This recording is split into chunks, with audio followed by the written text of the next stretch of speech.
Emmanuel Macron's Ensemble alliance has lost its absolute majority in the French National Assembly just 2 months after he was re-elected as president.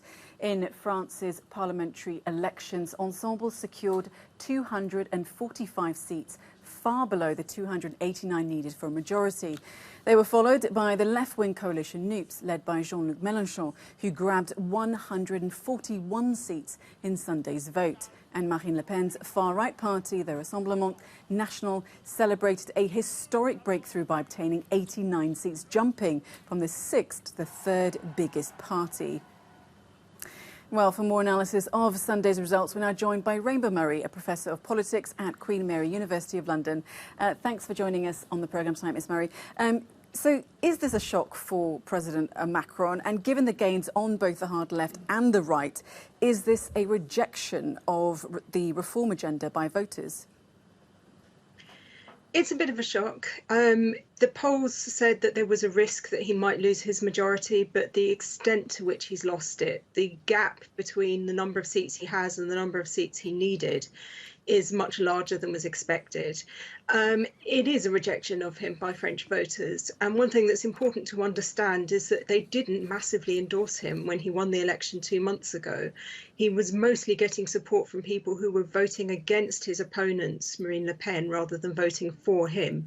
And that antipathy has now played out because people haven't been willing to give him a parliamentary majority, which is something that every incoming president has enjoyed for decades, including Macron himself when he was elected in 2017, but it hasn't happened this time around. So this is a rejection of Macron, but why have voters then given their backing to Marine Le Pen? What does she really offer them? It's not so much that they like Marine Le Pen as that they are disillusioned with politics as it stands and that they feel neglected and left out by the current political system. There's widespread unhappiness in France with the cost of living crisis. It's easy for a party like Le Pen's to blame scapegoats, to talk about Europe, to talk about immigration.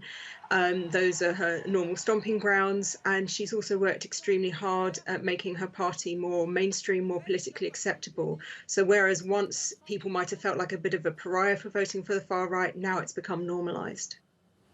So who then could potentially play kingmaker? The Republicans, they haven't done well, but could you see them perhaps swallowing their pride and propping up Macron?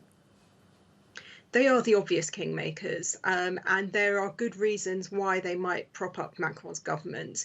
For one thing, they would gain influence and relevance that they otherwise won't have. They're in fourth place, they've got 60-odd seats, so they're not going to manage to achieve an awful lot without working with the government. And in terms of ideological alignment, there's a close alignment now between Macron and the Republicans. When Macron first came to power 5 years ago, he was seen as a centrist, and he spent the past 5 years steadily encroaching on the turf of the Republicans, usurping their people, usurping their ideas, their voters. So if the Republicans supported Macron, they'd largely be voting for their own policies.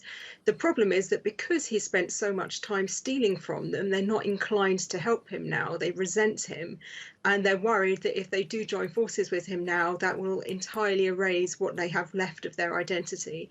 So there's a determination there to resist, and I think the party is going to have some quite robust internal debates behind closed doors about whether they should now join forces with him or insist on resisting. And if they do resist, Macron's options are very limited because he doesn't really have anywhere else he can go.